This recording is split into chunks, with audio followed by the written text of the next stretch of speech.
Hello friends, welcome to Nithilam channel. Nithilam சேனலில் இன்றைக்கி கோதுமை மாவை வச்சு பனானா கேக் எப்படி செய்கிறதுன்னு தான் பார்க்க போகிறோம். இது செய்கிறது ரொம்ப ஈஸி, அதுவும் அவன் இல்லாமல் இட்லி பாத்திரத்தில் தான் செய்ய போகிறோம். நல்ல டேஸ்ட்டாக இருக்கும். முதல்ல இந்த ரெசிபிக்கு மெஷரிங் கப்பில் 1 கப்பு கோதுமை மாவு சேர்த்துக்கிறேன். அதே கப்பில் அரை கப்பு கொஞ்சம் கம்மியான ஒயிட் சுகர் எடுத்துக்கிறேன். அடுத்து 3 பழுத்த வாழைப்பழம் சேர்த்துக்கிறேன். வாழைப்பழத்துலேயும் இனிப்பு இருக்கும், அதனால சுகர் கரெக்டாக சேர்த்துக்கிறேங்க. உங்களுக்கு எந்த அளவு வேணுமோ அந்தளவு சேர்த்துக்கிறேங்க. அதே கப்பில் 1/4 கப்பு வாசனை இல்லாத ஆயில், நான் கோல்டு வின்னர் ஆயில் சேர்த்துருக்கேன். 1/4 கப்பு ரொம்பவும் புளிக்காத தயிர், 1/4 கப்பு காய்ச்சி ஆற வச்ச பால் சேர்த்து இது எல்லாத்தையுமே மிக்சியில் அடிச்சுட்டு வந்துடுங்க. அடிச்சுட்டு ரொம்பவும் தனியாக இல்லாமல் இந்த மாதிரி பதத்தில் இருக்கணும்.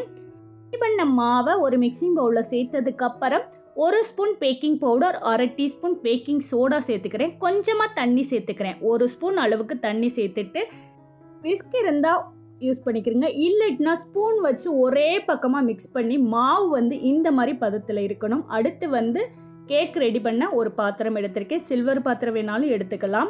அதில் கொஞ்சமாக ஆயில் சேர்த்து நல்லா ஃபுல்லாக அப்ளை பண்ணதுக்கப்புறம் ரெடி பண்ண மாவை இது கூட சேர்த்துக்கிறேங்க. மாவு ஊற்றும் போது இந்த மாதிரி லேயரை விழுகணும், அதுதான் கரெக்டான பக்குவம். ரொம்பவும் தண்ணி ஆகிடக்கூடாது.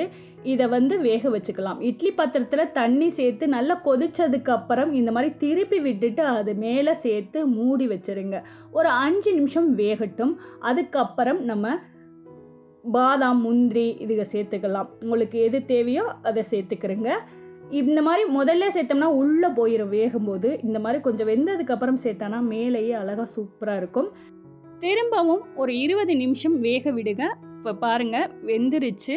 ஒவ்வொரு பாத்திரத்தையும் பொறுத்து நம்மளுக்கு வேக டைம் எடுக்கும். அதனால 20 நிமிஷத்துக்குள்ளே செக் பண்ணுங்கள். வேகலைட்னா திரும்பவும் வேக வச்சுக்கிறேங்க. எனக்கு ஒரு 20 நிமிஷத்துலேயே சூப்பராக வந்திருக்கு.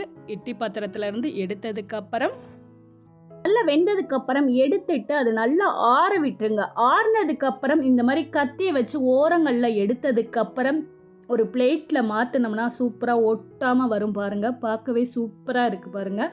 டேஸ்ட்டும் அருமையாக இருக்கும். வீட்டில் இருக்க பொருட்களை வச்சு சூப்பராக பனானா கேக் ரெடி பண்ணியாச்சு. இது டேஸ்ட்டும் அருமையாக இருக்கும். கண்டிப்பாக ஸ்கூல் விட்டு வரும் குழந்தைங்களுக்கு இந்த மாதிரி ட்ரை பண்ணி கொடுத்தீங்கன்னா ஹெல்த்தியானது கூட, அதே சமயம் டேஸ்ட்டும் அருமையாக இருக்கும். பாருங்கள், சூப்பராக நல்லா சாஃப்டாக டேஸ்ட்டாக இருக்கும். கண்டிப்பாக ட்ரை பண்ணிவிட்டு உங்களோட ஃபீட்பேக்கை நித்திலம் சேனலுக்கு மறக்காமல் கமெண்ட் பண்ணுங்கள். நித்திலம் சேனலுக்கு தொடர்ந்து சப்போர்ட் பண்ணுங்கள். தேங்க்யூ ஃபார் வாட்சிங்.